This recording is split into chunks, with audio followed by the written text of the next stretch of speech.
Hello and welcome to the How to Leverage Your LinkedIn Profile webinar. If you'd like to submit a question, please type it into the Q&A console located on your GoToWebinar screen.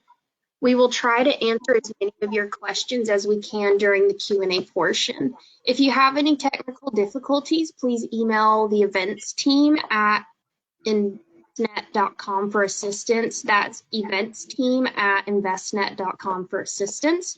Additionally, we will be recording today's event and expect to make it available shortly after the session. I'll now turn it over to Katie Yoakum to begin. Thanks, Camille. Hello, everyone, and welcome. We are very excited to have you join us today.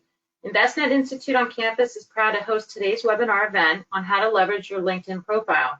We are fortunate enough to have Lisa Graham and Sarah Weddle from Graham Media Partners, who will be presenting during this session. As marketing professionals, they are subject matter experts that are highly recognized in this industry. Please welcome them, and let's get started. Awesome. Thanks, Katie. Thanks for having us. We're really excited to be here today. So let's go ahead and get started. We will have time at the end for some questions. Here are some of the things that we'll cover today. We'll give a quick intro about who we are.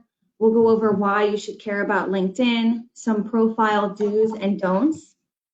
We'll talk about how to network on LinkedIn, how you can use it effectively to find jobs, and then we'll cover what you can share on LinkedIn. And then at the end, if you have questions, you can submit those, and we'll get to those at the end of the presentation. So you're probably wondering why InvestNet Institute on Campus asked Lisa and I to present today's webinar to you. So just a really quick overview about who we are.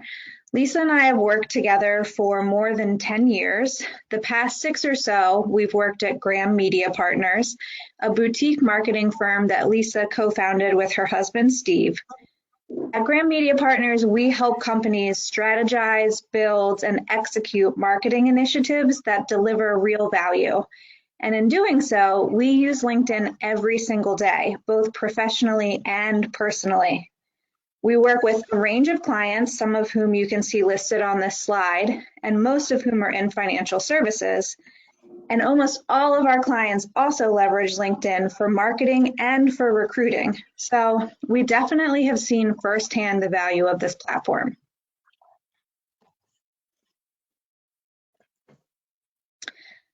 So again, you're probably wondering, what is really the value of LinkedIn? And this slide really speaks to that value. LinkedIn really is a heavy hitter when it comes to social media. There are more than 700 million people using it, and nearly half of them are signing on a daily basis. So it's not that surprising that 40 million people are using it to search for jobs every week, and that 3 people are hired via LinkedIn every single minute. So in terms of finding a job, LinkedIn really is the place you want to be. There are a lot of job boards out there, a lot of other resources you can go to find and apply to jobs, but LinkedIn is one you don't want to miss. So just because there are tons of job opportunities posted on LinkedIn, it doesn't necessarily mean that it's really easy to get the exact job that you want. Before you start applying, you really want to get your profile ready. You'll want to build a network, share things on LinkedIn, show that you're active. So that way, when you do find a job that you do really want, you're ready. You're ready to apply right away. So we'll get into these things a little bit more as we go along. So let's walk through some of the basic profile best practices. And then next, Sarah is going to show you a real example. We're going to pull up our intern Carly's profile so you can kind of see in action what I'm talking about. The first step is your headshot and your cover photo. Too many people neglect this step, and it's important to have a profile picture. This way they'll recognize you if they met you at an event, and you'll want to make sure that your profile picture looks professional. Some tips are to wear something professional in your photo. You might want to wear an outfit similar to what you would wear to work. You should have a professional setting. You don't necessarily need a real backdrop. If you're outside or if you have a nice background, that works perfectly fine. You don't want to have other people in your shot. So you don't want to, be standing with a group of people. Maybe on Facebook you use that type of photo, but on LinkedIn you really want it to be just of yourself. And then lastly, you should try and have good lighting. So all of these things are possible if you have a professional take your photo, but if you don't, that's totally fine. You can take a really nice profile picture just using your iPhone. We also recommend filling in your cover photo. So Sarah will show you in a minute, but this is the photo that appears behind your profile picture. It's the same idea as Facebook.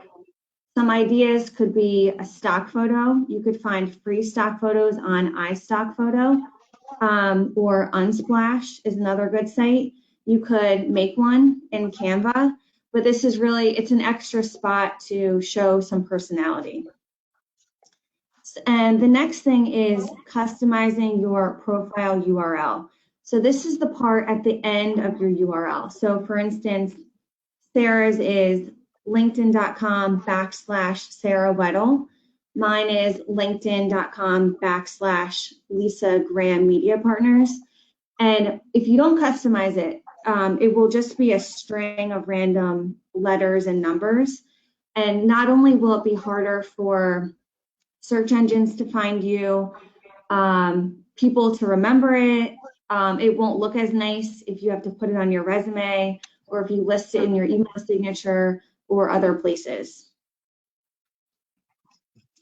Next, you want to fill in the basic profile information. So some areas would be your headline. There's different options here. I just have my job title as my headline. Sarah has more of a descriptive statement about what she does, so you could go in either direction. Either way, you'll want to keep it pretty short.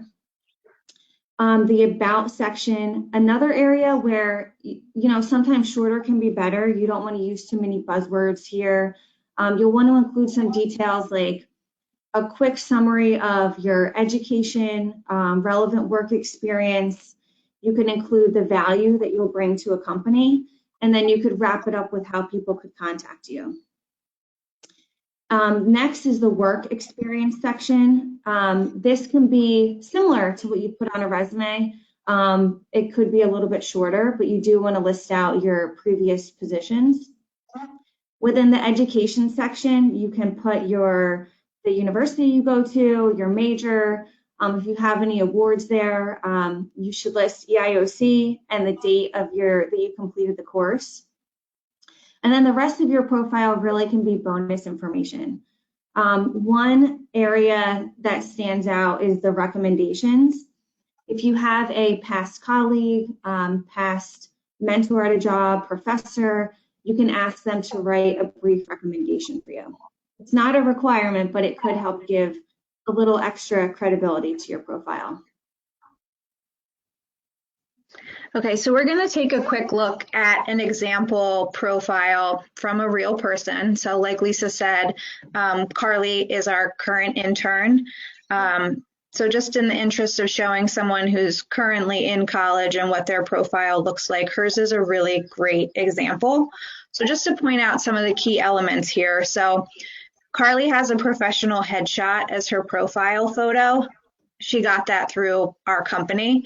Again, if you don't have that opportunity, no big deal. You can take a really nice picture with an iPhone. Like Lisa said, just try to dress professionally, have a somewhat professional background. Carly's cover photo is a landscape picture of Philadelphia. You'll see that she's located in New Jersey. She's interested in job opportunities around the Philadelphia area, so this just helps to give her profile some personality, show where she's from, where she's interested in being moving forward once she graduates. And then Carly's headline is the same thing that Lisa mentioned that she has. It's her current job. So hers says Client Engagement Associate at Graham Media Partners. This might be a good spot where you put the kind of job that you're interested in pursuing after graduation. That would be a good place to really highlight that. But you can do whatever you feel most comfortable with. It does stand out though, so if you have something you really want people to notice, that's a good spot for it. And then Carly's About section is a really good example if you're looking for something that you want to mimic a little bit. So she says where she goes to school, what she's majoring in. She talks about sort of some key things that she's been involved in. So for her, you know, she's president of her fraternity, she's been a peer mentor. Maybe you want to mention a club or something that's a little bit more relevant to professional experience. And then she lists some adjectives about herself, some characteristics that would make her a good employee. And then at the end, she just lists how she can be contacted. So somebody can always hit that message button that you see in the upper right corner and send you a message, but it is nice to provide your email address. A lot of people prefer to communicate that way, you know, in the professional world because they're already emailing all the time. So they might be more likely to see that and respond to it versus a LinkedIn message. So then Carly uploaded her resume as a PDF. If you are going to do this, which is totally fine, we would even recommend it, make sure that you're uploading a PDF and not a Word document. It's just a little bit more professional. The advantage of doing this is, for one thing, everyone can go on and download this if they're interested in learning more about you. It's right there, it's easily accessible. But it also gives you the opportunity to provide less information in the rest of your profile that can be found within your resume. So it's not a must-have. You don't need to do it. It wouldn't prevent someone from hiring you, but it is a nice to have. So then you see Carly's current activity. So what would show up here on anyone's profile is what they've currently been up to on LinkedIn. So it's a little bit of a snapshot of their LinkedIn activity. So you can see what Carly's commented on, she shared a post. If she were to just like something or have a reaction to it, that would show up here as well. So the benefit to this is that it shows that you're active. It also shows your interest and you know, how that might apply to a future job position. So someone can come on to your LinkedIn profile and again, get like a really quick snapshot, kind of who you are, what you're interested in. I could click over and read Carly's comments and get a sense of how she writes and how she communicates and if she has a perspective on a topic relevant to the type of position she's looking for. And then at the very bottom, you can see that Carly customized her LinkedIn profile URL. Probably Carly Cooper was already taken, so she did Carly Cooper 1, totally fine.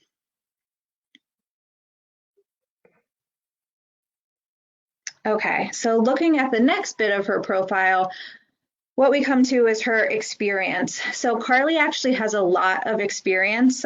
She's currently only a junior in college. So for a lot of college juniors, this is more than most of you might have to list. Don't be intimidated by that. You'll see at the top that her most recent opportunity is working at our firm. And then she lists stuff that she's done at school. And then she lists something that she's done that sort of overlapped high school and college. So all of these things are fine. You sort of have to pick and choose what makes the most sense for your profile. Let's say you don't have any professional experience yet. Maybe you're trying to apply for an internship or a full-time job, but all you have are club activities that you've been involved in or that you were a summer camp counselor. That's fine. If that's all you have, go ahead and include that just to show that you have some type of experience, because any job that you've been a part of, it matters. You know, it shows you show up on time, you know how to take responsibility, things like that. So if those are all you have to list them. If you have a lot, like Carly, there are some things that you might want to filter out that are less of a priority to showcase. So kind of pick and choose based on what makes sense for the type of job you're looking for and what makes sense based on what you have available. And then for each position, you can kind of decide what information you want to include. So Carly did bulleted sentences. Whatever you do in one box of experience, apply that to all of them so that it looks clean and consistent. You don't have to do bullets. If you prefer to do full sentences, I would recommend probably just 1 to 2 sentences per experience, and someone can download your resume for more information. So then moving on to the education section, again, Carly is currently at the University of Delaware, so she lists that. Under that, she's selected to list her major, activities that she's participated in, and she also includes her GPA and that she's on the dean's list. If you have that kind of academic recognition in terms of GPA or other honors, go ahead and include it. It can be helpful for an employer, but if you don't have it, nobody's going to notice. Don't worry about it. In terms of activities, go ahead and list as many as you're involved in, really. It can provide a really good point of connection. Let's say I was on the dance team when I was in college and Carly's on her dance team. That would give me a reason to maybe want to talk to her because we have a shared interest. So be sure to include that. And just in general, including your education is important for one thing, so that somebody knows that you have that education as your background, but also because if I went to the University of Delaware, I might be more interested in talking to Carly, or maybe she goes to a school where I really love their sports team, like Villanova, and I'm really into their basketball team. These little details really can provide an opportunity for someone to connect with you and want to get to know you. It's just like a little extra push. Beyond that, Carly has included where she went to high school and that she took classes in community college. Totally fine to include if you want to. As you age up a little, you'll probably want to drop that off your profile. It can, again, provide a point of connection if somebody went to the same high school as you, but it becomes less and less relevant the older that you get. So for now, you could include it if you were interested in doing so, not a must-have. So then you'll also see Carly list some volunteer experience, which wasn't a section Lisa had mentioned before because it's not a must-have. If you do have volunteer experience, if it's something you're really passionate about, you really enjoy, go ahead and put it on there. We would recommend that. Use the same type of format that you did for your job experience. You'll see Carly use bullets with full sentences. Just keep it consistent so it's easier for someone to read. Again, this just can provide a point of connection for someone to say, oh, I also have volunteered there. I'm also interested in that type of cause. But if you don't want to include it, if you don't volunteer anywhere, don't worry about it. Don't include it. No one will notice.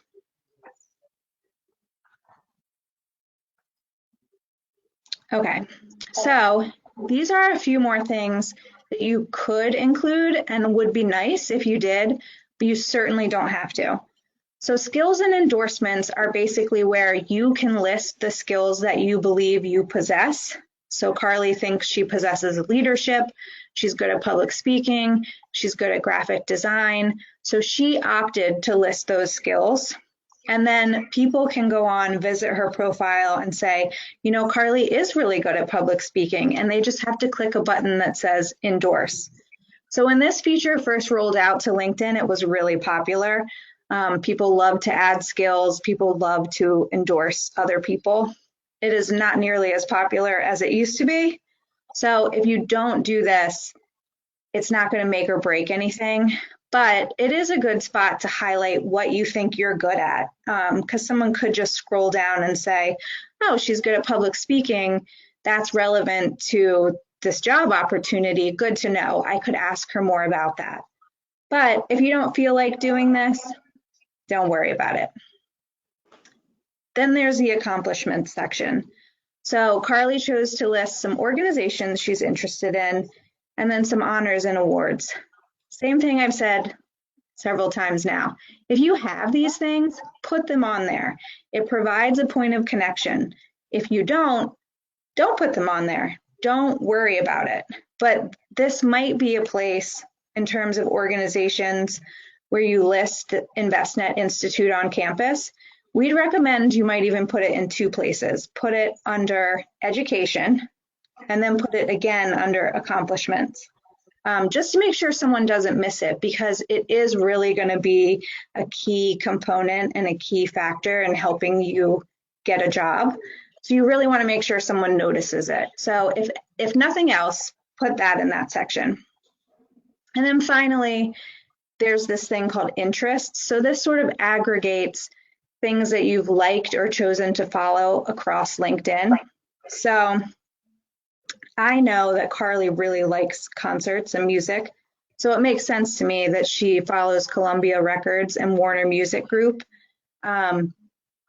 It helps give more insight into her personality. If you're not interested in stuff like that, I would recommend at the very least following industry publications or influencers within the industry that you're trying to get a job in, because someone will look at this and say, okay, they're tracking what's going on, they're paying attention, there might be a point of connection to talk about.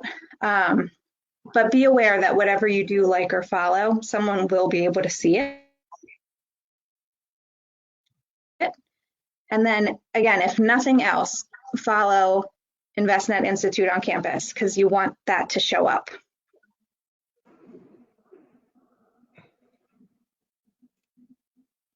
So now that you've created your profile or ensured that it's updated and it's filled in, you're going to want to start building your network. So one of the easiest ways to do this is to sync your LinkedIn account with your email address book. So what this means is that LinkedIn will know who's in your Outlook address book or who are your contacts in Gmail. And then as you email more people, LinkedIn will suggest that you connect with them on LinkedIn. Nothing ever happens without your permission. You're always prompted to take an action first. When you're adding new contacts, think about past and present employers and colleagues. Think about other associates from EIOC, fellow students at school. Even think about family members, cousins. Think about your friends and connect with those people as it makes sense. It's a good practice to include a short note when you connect with people. So after you hit the connect button, it will prompt you to ask if you want to send that right away or if you want to include a note. It's especially valuable if you're connecting with someone that maybe you worked with at an internship a couple summers ago, just so they can remember exactly who you are. And then in terms of accepting invitations from other people, there are different philosophies on this. Some people accept everyone. Some people are even known as LinkedIn open networkers. At the end of some people's names, it might say Lion in all caps, L-I-O-N, and that's what that stands for. And typically those people have a ton of connections. Other people are really selective. Some people like to think of their LinkedIn as really their personal address book, and they only want to have people in that network that they would pick up the phone and call, or they would actually send them an email about something. There's a lot of gray area there. Personally, if someone connects with me or wants to connect and I don't recognize their name, I click on their profile, I see, where are they located, where do they work, do I have a lot of people in common with them? If it really appears that they're just a complete stranger, I usually don't accept them, but if there seems to be a connection to them, I probably do. So as you build your network, you'll kind of come up with your own philosophy, and how you want your network on LinkedIn to be. Okay, so once your profile is set up, and even as you're building your network the way that Lisa just described, you should really start getting active on LinkedIn. And this is really important if you're going to use LinkedIn as a job tool.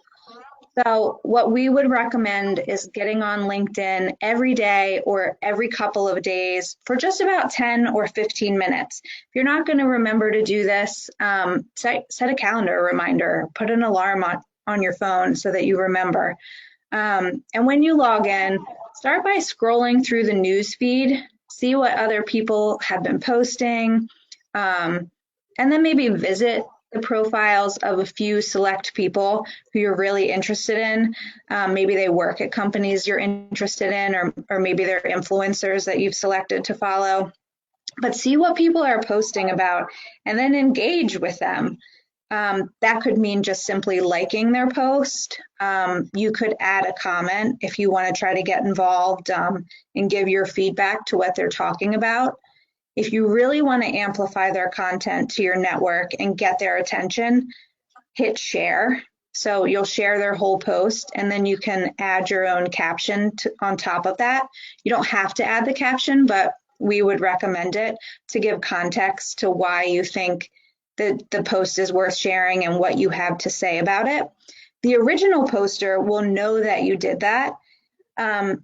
And they'll like it because it's expanding their reach, allowing them to reach more people on LinkedIn as a platform. So they'll probably take the time to look at your profile, read the caption that you wrote.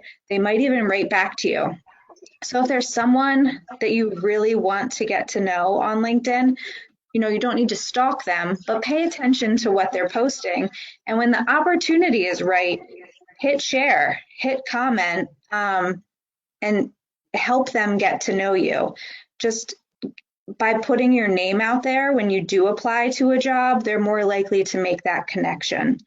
If you don't feel confident enough to go that far, that's fine, but you should have some activity so that when an employer looks back at your profile, they can see what you're up to. So if you don't want to interact with other people's posts, although you should also be sharing your own content. And this is just like any other platform, mostly like Facebook, where you can interact with other people's items in a newsfeed or write your own post. When it comes to sharing your own content, though, the best way to find something to share is to read industry publications. So if you're interested in financial services, follow those publications, whether you go directly to their websites, you follow them on LinkedIn, see what they're talking about, find articles of interest, and then share those as a post and add your own insight, add a little bit of context. Why do you think this is worth sharing? What's interesting to you about it? What do you think other people will find interesting? Doesn't have to be long. It can be really short, but always add the little bit of context. It just demonstrates that you're paying attention to industry trends and that you have an understanding of the language used in that industry, the concepts, and information that may come up in the workplace by the time you do have a job. So after that, you should also consider joining and participating in relevant groups. So this can be a really good way to build your network, as Lisa mentioned. But it's also just a good way to get involved, get to know people, and find more content and learn more about things that you're interested in. For instance, Envestnet Institute on Campus actually has its own LinkedIn group. So if you're not a member, we would definitely encourage you to join. It can be a great place to get information from other people, to put your own information out there. But it really is what you make of it. So if you're in a group, get active in the group. Other people are then more likely to be active, and then you'll get more out of the experience. That's true with any group. A lot of colleges have alumni groups. So once you graduate, you could join the alumni group on LinkedIn. Some of them are more active than others, but there are a lot of different types of groups. So poke around, find what might be interesting to you, and join them. And then, like we said, get active. Like any other social media platform, LinkedIn is a community. So you need to be active, you need to be involved. But also remember, LinkedIn is different from basically every other platform because it's a professional network. It's not Facebook, it's not Instagram, it's not TikTok. So as much as you want to be yourself and showcase your personality, keep it as professional as possible.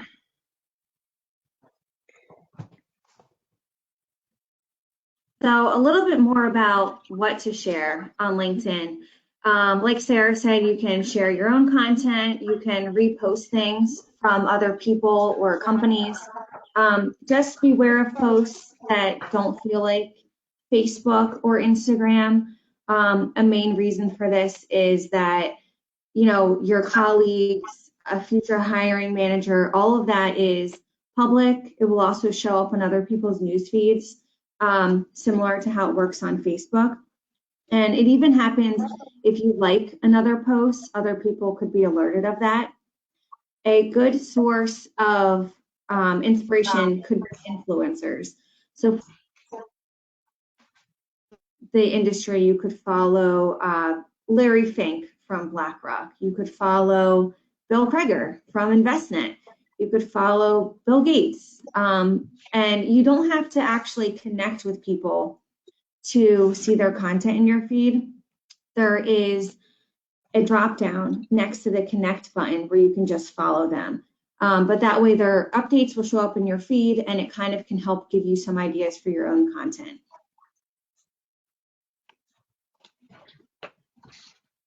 Okay, so now we're at the part that's probably the whole reason you signed up for this webinar, and it's finding a job through LinkedIn. And this is actually very, very simple. It's very easy, but you need to do the other work first. You need to put in the time and the effort to make sure your profile looks good, to make sure you're active, to build your network. Because when you do go to find a job, like we said, somebody is going to look back at your profile. They're going to see what you're interested in. And the more active you are and the more engaged you are with industry relevant content, the more appealing of a candidate you're going to seem. So when it comes to finding a job, for one thing, we would say be open to working with recruiters. Recruiters are all over LinkedIn, very active. So one is likely to reach out to you, usually through a message. Be open to it. If it is a job you're truly interested in, connect with them and see where it takes you. If it's not a job you're interested in, tell them more about what you are interested in, and maybe they'll have an opportunity for you in the future. But try to log in once a week, like we said, or once a day, and make sure to check your messages because there might be something really valuable in there that you don't want to miss from a recruiter or from an employer. If you do have a target employer in mind, let's say you really want to work at Envestnet, start by following the company on LinkedIn. Pay attention to what they're posting, learn more about their values, what they do, what they're talking about. Read the articles that they're posting. Don't just hit like really get to know them. And then these companies typically list their open job opportunities on their LinkedIn page. So they'll show up right there. You can check back frequently and see if they've added new ones. There might not always be, what you're looking for at that time, but keep checking back. So that's one way to do it. And then another way is the jobs tab on LinkedIn. It's a tab right at the top of the page, and its entire section devoted just to job searching.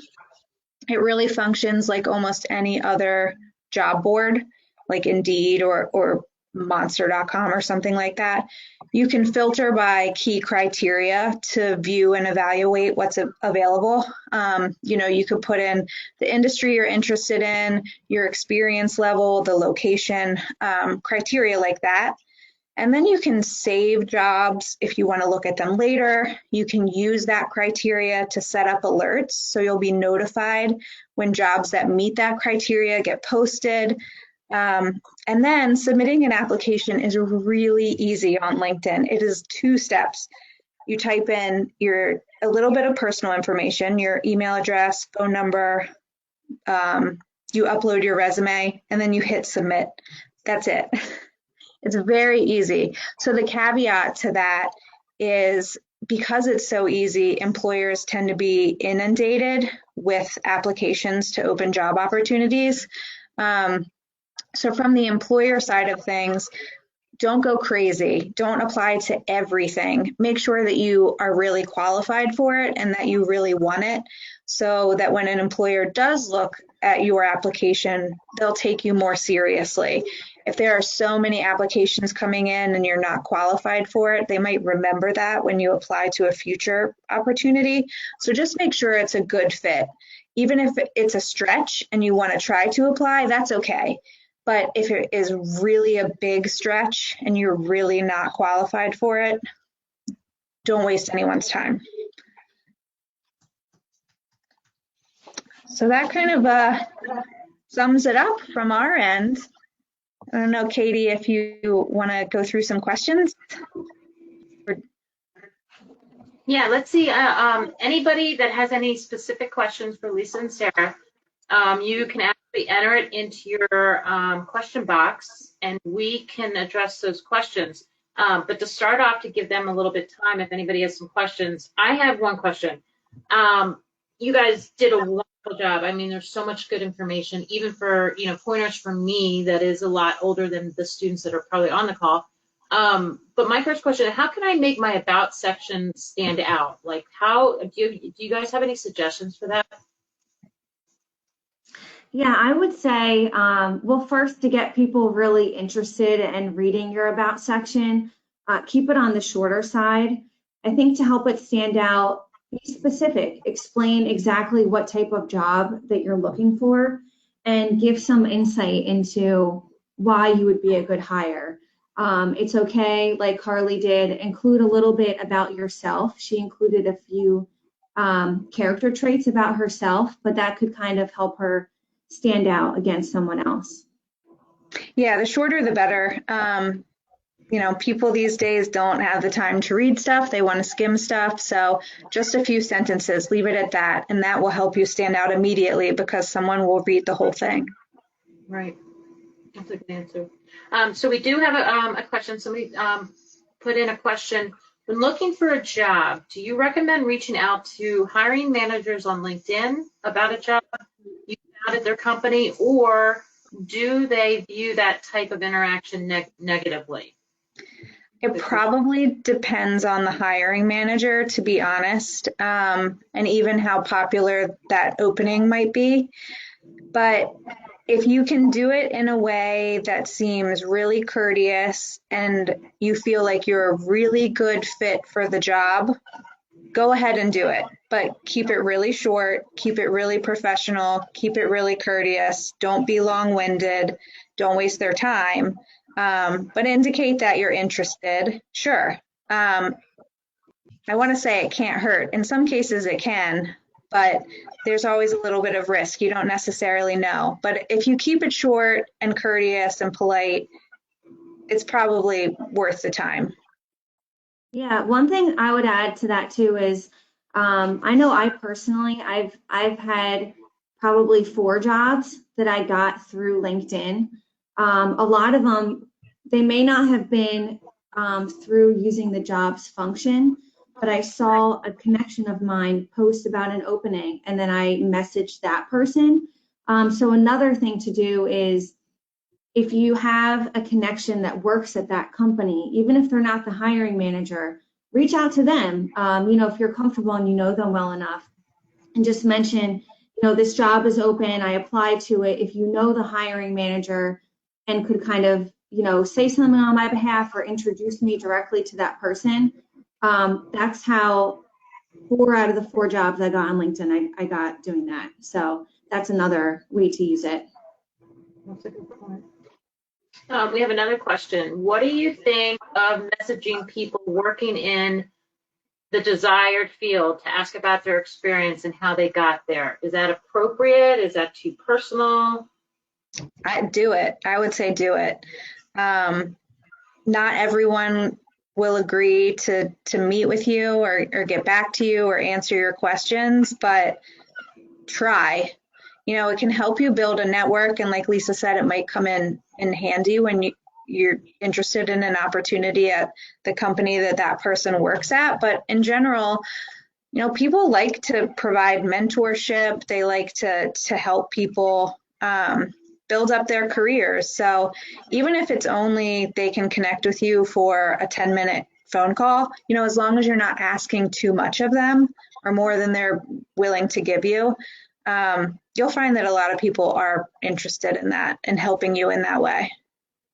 No, I totally Yeah, agree. I think with those, when you reach out in that instance too, if there's any connection that you can give, you know, look at their profile. Did you go to the same school?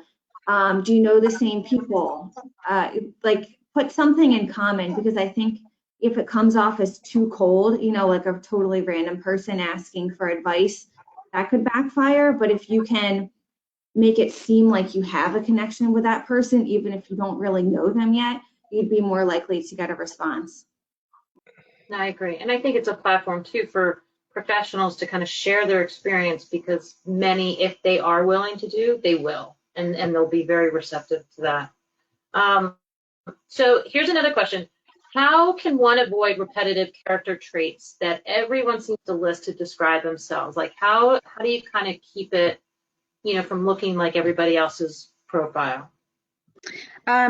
So I would say an easy way to do this is to take yourself out of the equation. You're sort of more likely to describe yourself using cliches than somebody else. So ask somebody else how they would describe you. Ask a friend, ask a family member, ask a teacher, a classmate, see what someone else has to say, and then kind of pick and choose from there. Yeah, I would say too, maybe even more than kind of using the same repetitive traits that everyone says. Like if everyone says they're detail oriented, but you are really detail oriented, you can still say that. I think something worse than that is being really jargony, using a lot of buzzwords and, you know, sounding kind of like cliche, like Sarah said. That's maybe a worse offense to keep in mind as you're filling out your profile. Right. You want to be as authentic as you can, I think too, right? Here's a good one. How would you word a LinkedIn invitation to invite a person who doesn't know you so you don't get ghosted? So on that line of conversation, like if you're reaching out to somebody that you really want to like hear from, how do you title that? I actually did this today. I connected with somebody that I've never ever met or had any communication with. I just became familiar with him and was really interested in the work that he's doing, and I just wanted to connect so that I could continue to see what he's up to. So this is a theme, but I kept it really short, and I said why I was interested in connecting with him. And he very nicely accepted my connection and responded to my message pretty quickly. That's not always the case. Some people will just flat out ignore you or not feel like it's of any value to them. But if you give a little bit of a personal note in there and say why you want to connect and not necessarily what they'll get out of it, but just like why you find them interesting, they'll probably accept, because it's not a huge ask just to connect with someone. You're just connected. You're not asking for much of their time. So go for it, I say. Right. You're not obligated to Yeah. anything back. Here's an interesting question. Are there any red flags you see on LinkedIn profiles? Yeah, that's a good question. Good question. Yeah, like profile picture, that type of stuff would probably be the most immediate red flag. And I think it might depend a little too on the industry. So we're in marketing, like maybe red flags to us would be if there are a lot of spelling mistakes in your profile. That might be true for every industry though. Like how seriously are you taking this? Give it a good read through. Have someone read through your profile for you. You know, you don't want to look sloppy or messy. This is a time to be as professional as possible. Right. Can someone send you guys their profile to review? for like honest feedback if they don't really have that resource, or and just connect with you guys on LinkedIn as well if they're on this call? Is that okay? Yeah, definitely. Okay. Yeah. Perfect. Well, I also have a question too. Here's another one. So, because I'm not really into like the link, I mean, I follow, I do what you guys have suggested. I'm not as active as I should be. But what are the different levels of access for LinkedIn? Has that changed much? Because I've heard some people say basically go and pay for the premium level. But why is that? Like, why couldn't I just stay as basic as I have it? Yeah, they still do have the premium version, and people pay for that, either annually or monthly.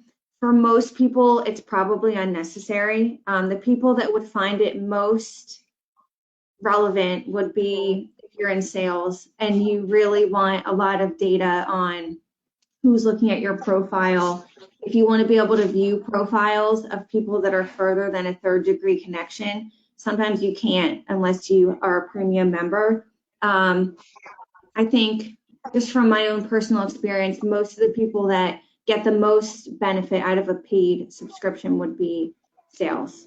But for most people, it's not necessary. Yeah, I would totally agree with that. I don't know that it for probably anyone on this call, it's not worth it. Right. So let me see. I don't see any more questions. Actually, here's another one. Can you, when you guys were talking about suggesting personalizing your URL, what happens if you already did one, and can you go back and change that URL, like and personalize it? I do think, I think you can.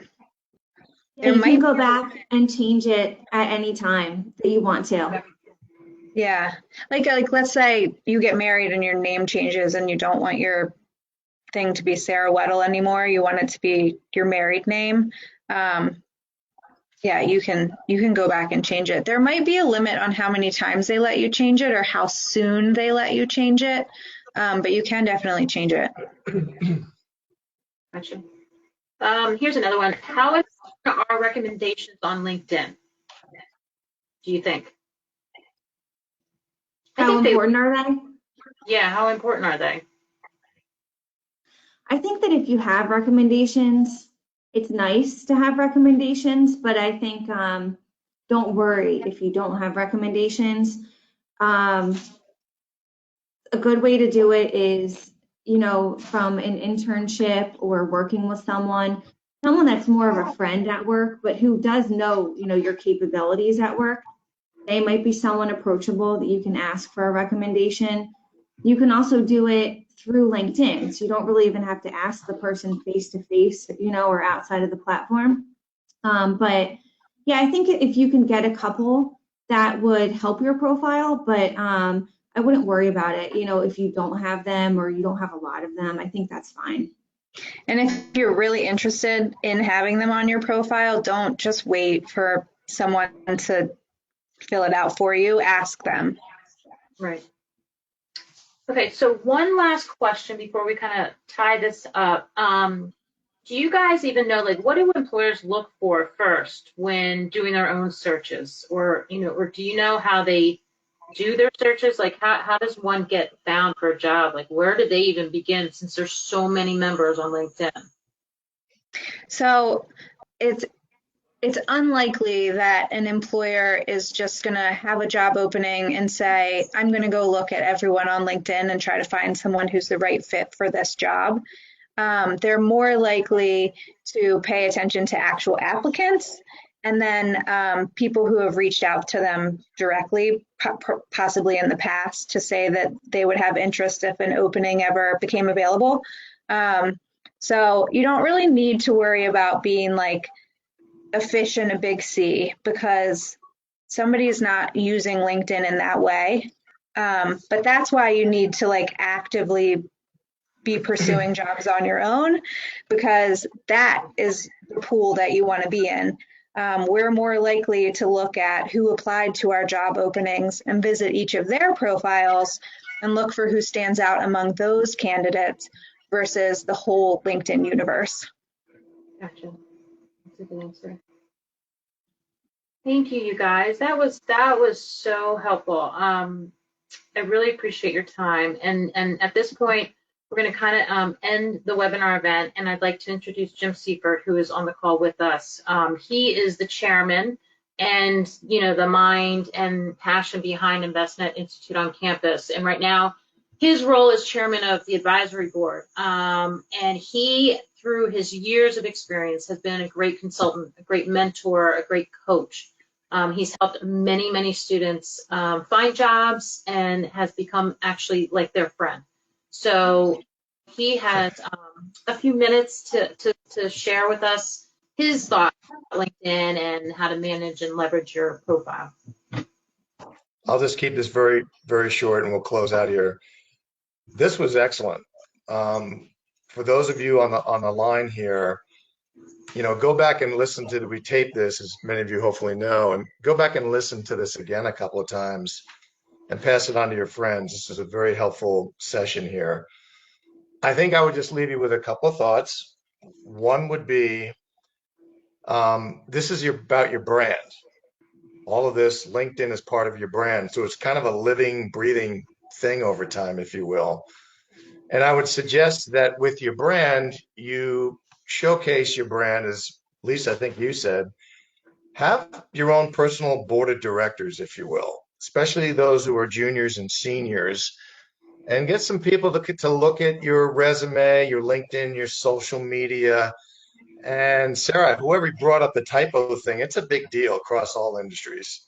When we see typos and commas and misspellings and a pic from a Christmas party, a holiday party, not good. So that's my own personal thought on finding your own, creating your own board of directors.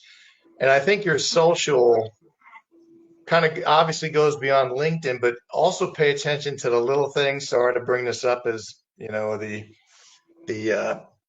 old guy on the webinar here, but little things like your voicemail.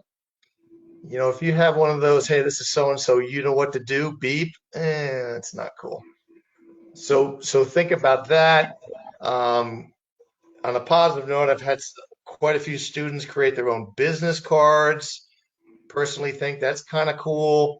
If they're meeting me, here's my business card. If I call them back up, I've got a nice voicemail. I looked at their LinkedIn, and as I go through their LinkedIn, a couple of things I like to see, as an example, I love to see any project that they were associated with.